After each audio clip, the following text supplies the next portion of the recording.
Moto competitors are already on their way, heading out through Wentworth, up the Silver City Highway and into the Anna Branch region.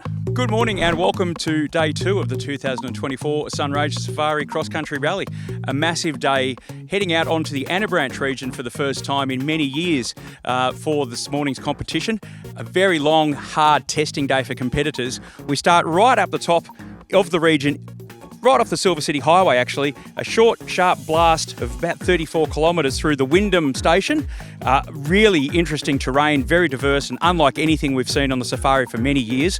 We then duck back down into the Anna Branch itself. We've got a lovely 120k stage, aptly titled Anna Branch, which goes through a variety of different properties and comes back to the famous Anna Branch Hall, where the Anna Branch Land Care ladies will be serving an amazing array of lunch treats for us.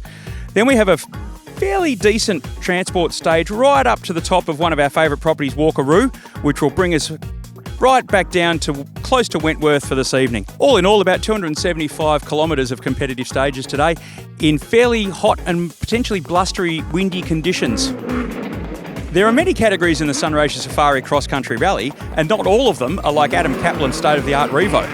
Some are just like the cars and utes you and I might drive, but without the beefed up suspension and go fast bits, they do need special care to drive and repair.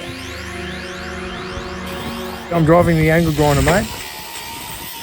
Never a dull moment around here. We're back on the tools, out of the car and on the tools.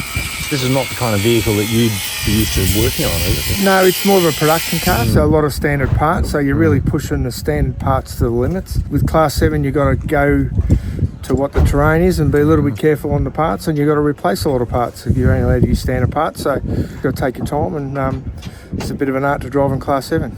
They get a fair old flogging with the terrain, and you certainly find the weak points of the car when you do these types of events. So Steve Riley's certainly a man who knows an awful lot about building heavily modified, very fast rally cars. Trevor Hanks, you've competed with Steve at Dakar. What's the difference between your Dakar car and the Amarok you're driving at the Sunraysia Safari this year?